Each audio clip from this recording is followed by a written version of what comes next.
সমস্যা আপনার? আপনি আমাকে এতবার ফোন করছেন, এখন আপনি আবার আমার বাসার সামনে চলে এসেছেন কেন? আমি জানি, বুঝতে পারতেছি তুমি রাগ করে আসছো, খুব স্বাভাবিক। আম্মু যেটা করছে এটা এটা খুবই খারাপ করছে, আমি তাকে মানাও করছি, তো আমার কোনো ফল্ট নেই। আর বিয়ে তো আমরা করবো, আমার এই ভুলটা স্কিপ করা যায় না। আমি তো আপনাকে বিয়ে করবো না। আমি আপনাকে অনেকবার বলেছি, আবারও বলছি, আমি আপনাকে বিয়ে করবো না। আমি মনে করি আপনার একটা পরিবার না সম্মান আছে, যথেষ্ট সম্মান আছে, কিন্তু আপনি বারবার আমাকে, আমার ফ্যামিলির মানুষজনকে ফোন দিয়ে আপনি আপনার এবং আপনার পরিবারের সম্মান নষ্ট করছেন। আমি আশা করি আপনি কাজটা আর করবেন না। প্রীতি, প্রীতি, বলছিলাম যে রোগীর যেহেতু এখন জ্ঞান ফিরেছে, আমরা যাই একটু দেখা করবো। যেতে পারবেন, কিন্তু একজন একজন করে যেতে হবে। ঠিক তাহলে ভাবি আমি তুমি আগে যাও। না, রুগী বারবার একটা নামই বলছে, প্রীতিকে।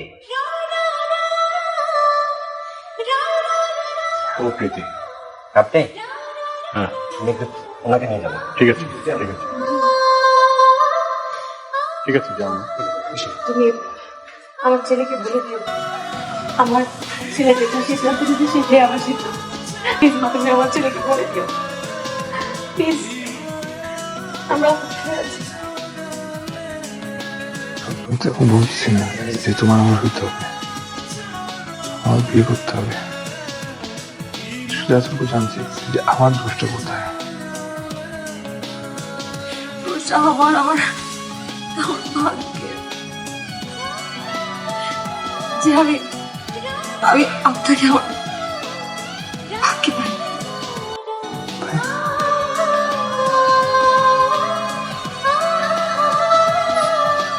যেদিন আপনার মা যখন আমাদের বাড়িতে গিয়েছিল, সে কথাগুলি বলেছিল, আমি না তার কথায় কথা অনেক কষ্ট পেয়েছি। সেটা শুধু আমার জন্য না, পরিবারের প্রত্যেকটা মানুষের জন্য। তাই আমি সিদ্ধান্ত নিয়েছিলাম যে আমি আপনাকে বিয়ে করব। কিন্তু আমি আপনাকে হারাতে চাই। আমি এই জন্য আমার একটা ডক্টর ফ্রেন্ডের সঙ্গে যোগাযোগ করি, হসপিটালেও যাই, অনেক টেস্ট করাই। আমি ভেবেছিলাম সব ঠিক আছে, ঠিক থাকে, কিন্তু না, আমার ফ্রেন্ড আমাকে আমি আর কখনো মা হতে পারবো না।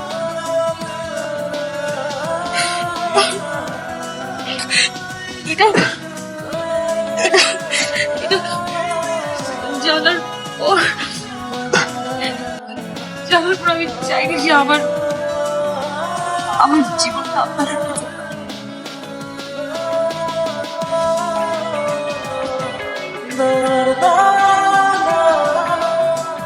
কেন বলবো যে এটা জানার পর আমি তোমাকে বিয়ে করতে চাবো না? যখন আপনার মা সন্দেহ করেছিল তখনই লাগছিল, আর এখন যখন জানতে পারবে যে আমি আমার মা হওয়ার কোনো সম্ভাবনা নাই, তখন আপনার মা কি কখন আমাকে মেনে নিবে? আমি চাইনি যে আপনার মতো একজন মানুষের জীবন নষ্ট।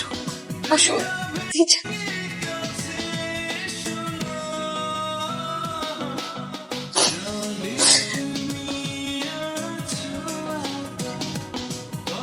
Life is not a bed of roses, তো সহজ নাকি তারপর তো জীবন চলে যায়।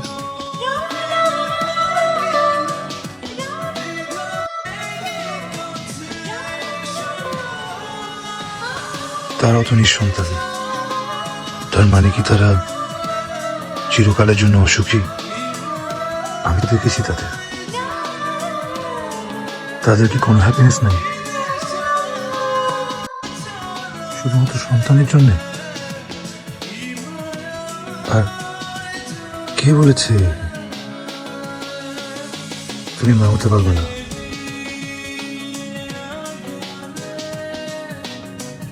আমরা চেষ্টা করবো, আমরা ডক্টরের কাছে যাবো, আমরা কিওর করার চেষ্টা করবো। আর যদি সেটা না হয়, তাও কে বলেছে তুমি মা হতে পারবে না? হ্যাঁ,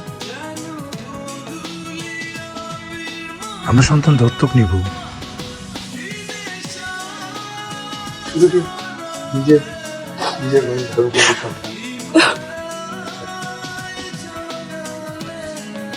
সন্তানকে বড় করে এই পৃথিবীতে কত দম্পতি আছে যারা নিঃসন্তান,